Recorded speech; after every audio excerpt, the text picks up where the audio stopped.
Los colegios son cápsulas del tiempo. Y cuando las abres, dejas escapar infinidad de recuerdos, anécdotas, vivencias y aprendizajes. El colegio nos ha dado todo lo que es nuestro. El paisaje de nuestra memoria está lleno de imágenes de nuestros compañeros, de las siglas de nuestro nombre en el canto del diccionario, del rubor cautivo de nuestras mejillas detrás de la mirada de la chica del pupitre de al lado y de los sabios consejos de nuestras maestras y maestros. La cápsula del tiempo del Colegio Montes del Castellar, antes Tomás Romojaro, la encontramos ordenando el archivo, que hace las veces de almacén y cuarto de la limpieza, y se ubica en el reducido espacio del hueco de la escalera. En esta especie de alacena encontramos un sobre color manila, en el que se podía leer certificados no recogidos. Dentro de él había un título de graduado escolar y 12 certificados de escolaridad pertenecientes a 6 hombres y 7 mujeres nacidos entre 1954 y 1964. Desde entonces, nuestro deseo fue entregar esos certificados y conocer de primera mano cómo era la educación hace 60 años y cómo es nuestra escuela tiempo después.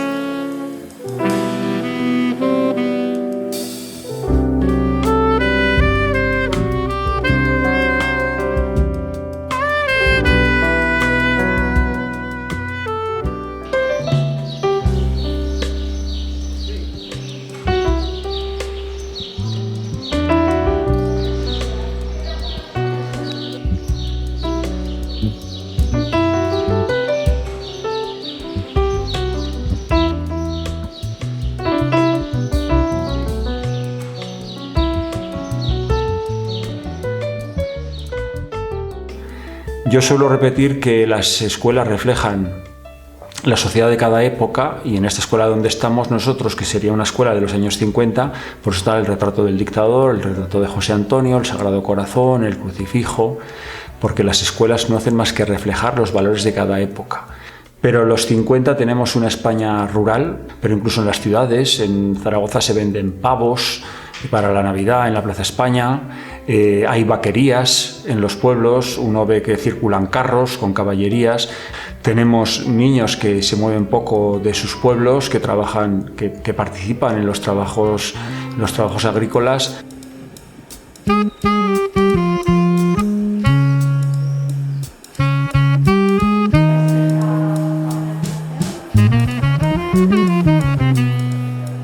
Las personas que vivían en el mundo rural tenían realmente muy difícil acceso a una educación de calidad y a un progreso a nivel educativo, ¿no? Porque tenían que trasladarse a la ciudad. Eran escuelas para pobres o para escuelas donde no se podía elegir, como ocurría en el caso de los pueblos. Solo podían estudiar aquellas personas que disponían de medios económicos para poder mandar a sus hijos al bachiller o incluso a la universidad. Y el propio ministerio reconoce que de cada 100 niños que empiezan la escuela primaria en el año 53, de cada 100 niños, solamente 18 hacen bachillerato y solamente 3 llegan a la universidad.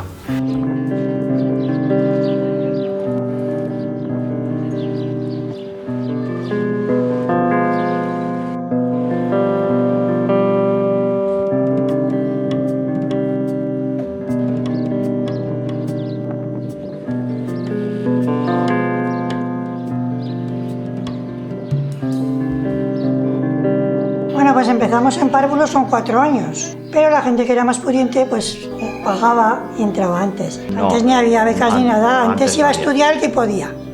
Y este pueblo ha sido pueblo agrícola, se dedicaba a la agricultura y a la ganadería. Estudiaron 4. Antes no había las mismas oportunidades y aparte tampoco me parece que éramos o estábamos tan preparados como están ahora.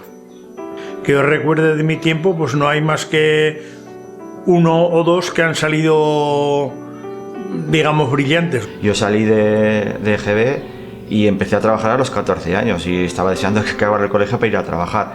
Ahora, yo creo que ahora hay más oportunidades para estudiar, muchísimas más. Ahora hay más. Muchísimas más oportunidades, creo yo. Sí. Una educación católica, una educación patriótica, basada en la moral, en el dogma católico y por tanto alejada de lo científico y muy conectada con lo mítico.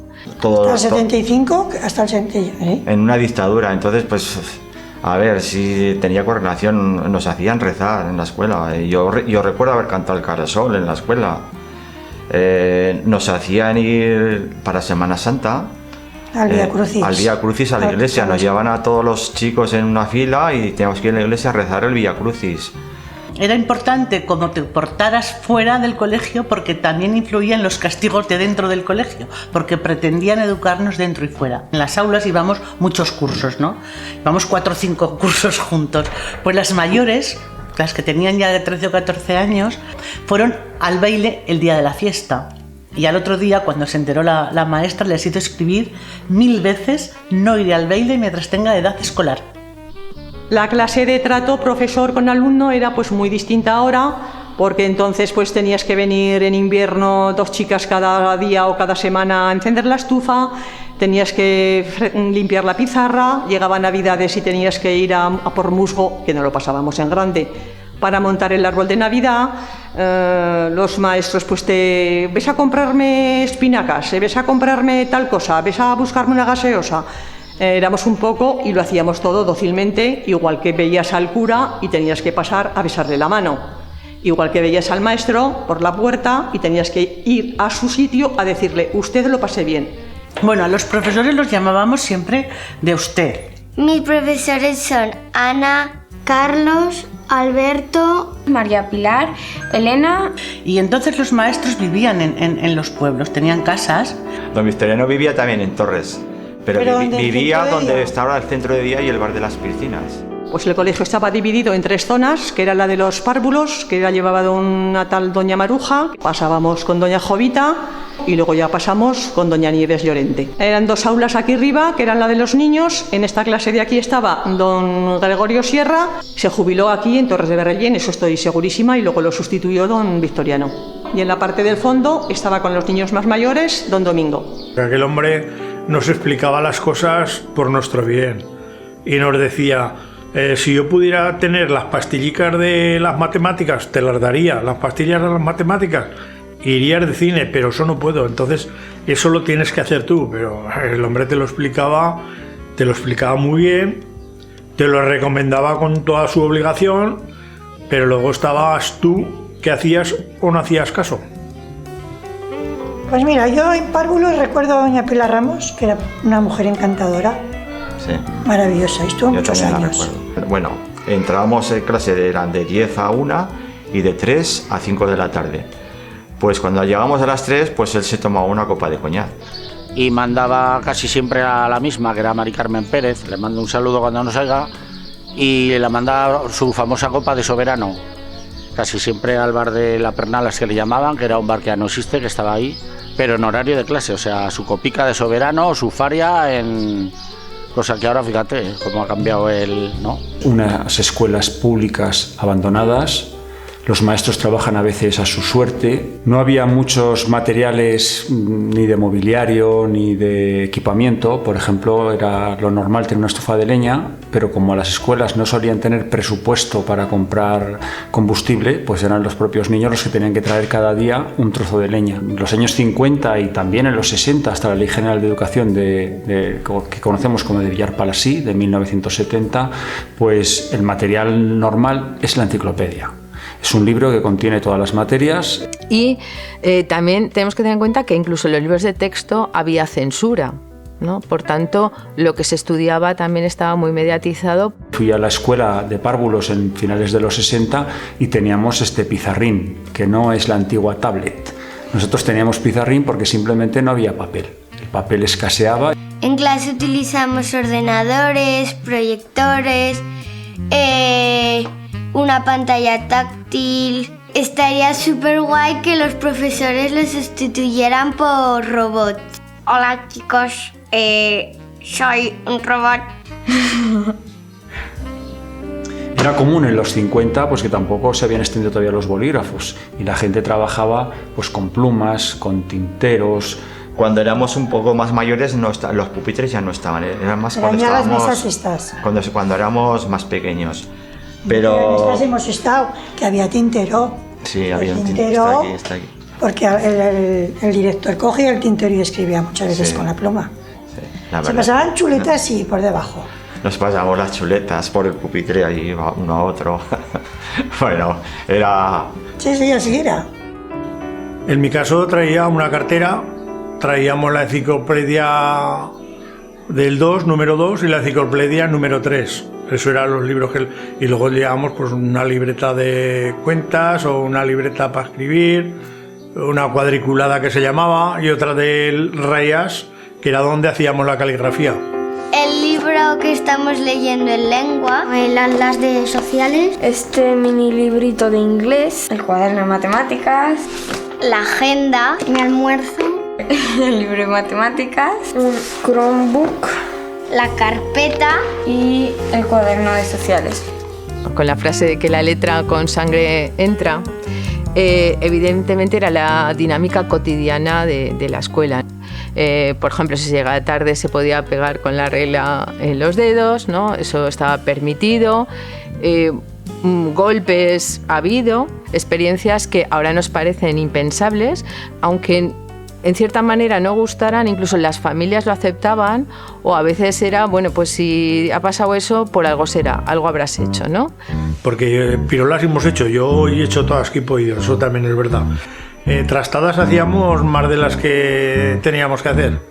Aquí había un cuartico donde se guardaba el carbón, que entonces era todo estufar de carbón. Pues estábamos a cargo unos alumnos para echar el carbón a la estufa para estar caliente en la escuela.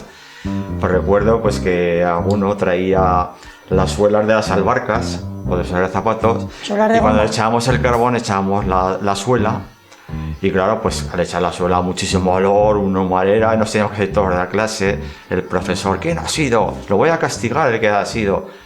Que sí que nos solían castigar, nos ponían de rodillas con los brazos en cruz. Cuando ya era el castigo peor te ponían algún libro en las manos para que lo aguantaras, y si lo bajabas pues te aumentaban el castigo o te ganabas alguna varada que decía alguno, y al que te portabas mal te ponía una varada, 2 varadas, le tenías que poner la palma a la mano y te arrebaba una varada que te dejaba, bueno, otro te daba con la regla. Cuando te ponía las piernas, por ejemplo, yo siempre me ponía así, con una goma te daba. Te daban las piernas, sí, a las chicas. A las chicas, a los chicos no. A los chicos era la vara. La verdad es que sí teníamos miedo pues porque nos pegaba mucho con la vara. Pues azotes, la de abajo pegaba con la mano y el de arriba con una buena vara. Llorando, y estirones de orejas llorando, rasgadas también había. O sea, pon la mano y 20 varazos, ¿eh? Luego si alguno se portaba mal te ponía unas orejas de burro y te paseaba por las clases. Sí. Para hacer reír, para que se reíran de ti. A mí no me han puesto muchos castigos, pero podrían poner una nota en la agenda y enseñársela a tus padres y que te firmen para que el profesor sepa que la ha visto los padres. Creo que el trato con los profesores ha cambiado bastante, porque ahora hay como más confianza y antes era como, has hecho esto mal, te tiro una regla. Yo estudiaba en una escuela, en las escuelas anejas. Ya estábamos nosotros dispuestos para recibir nuestras lecciones. En aquel momento, 2 opositores estaban hablando entre sí. Un miembro del tribunal pues llamó a uno de los opositores que se presentara delante del tribunal y sin mediar palabra le dio una soberana bofetada.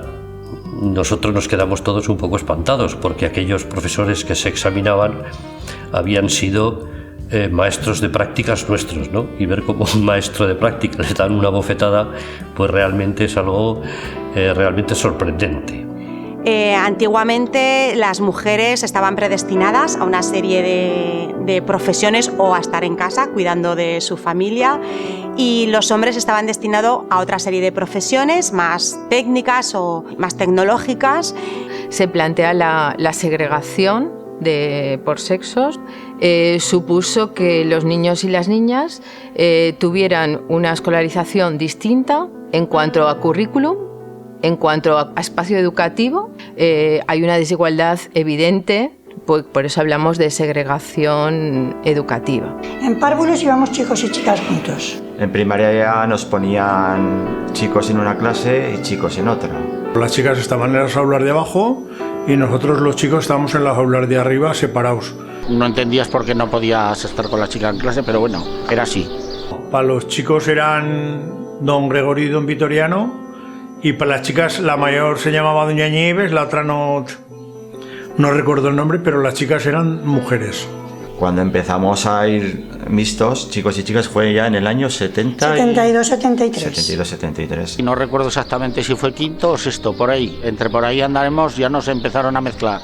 Que para nosotros ya fue un alivio y por contar fuera y dentro y tal, fue la verdad que era un alivio. Y aunque éramos mixtos, estábamos chicos a un lado y chicas a otro. Luego estaba la zona del recreo, unida por una calle por la cual no se podía pasar, porque no podías mezclar niños con niñas. Y si había una zona que se nos iba la pelota o se nos iba, pues era un desbarajuste. Y en el recreo igual, las chicas jugaban en el otro lado y los chicos aquí. Y bueno, nos conocíamos en el colegio, ya fuimos amigos en el colegio y desde los 14 años estamos juntos. En total somos 17 y chicos hay 7 y chicas hay 10. Y los cambios culturales son cambios que requieren un tiempo y requieren de experiencia, ¿no? Porque son cambios de mentalidad, de cómo estamos entendiendo la educación. Todavía tenemos ahí un objetivo número 5 de la Agenda 2030 en el que todas las personas, seamos mujeres o seamos hombres, tengamos las mismas oportunidades y podemos acceder a las mismas profesiones. La sociedad, especialmente en España, hemos progresado, hemos mejorado mucho, pero todavía hay muchas desigualdades, hay mucha diferencia entre las clases sociales. Lo que pretende la educación para la ciudadanía global es, a través de la educación, intentar esas desigualdades que vienen desde tiempo atrás y que ahora mismo están emergiendo de nuevo, luchar para romper estas brechas sociales, económicas e incluso culturales.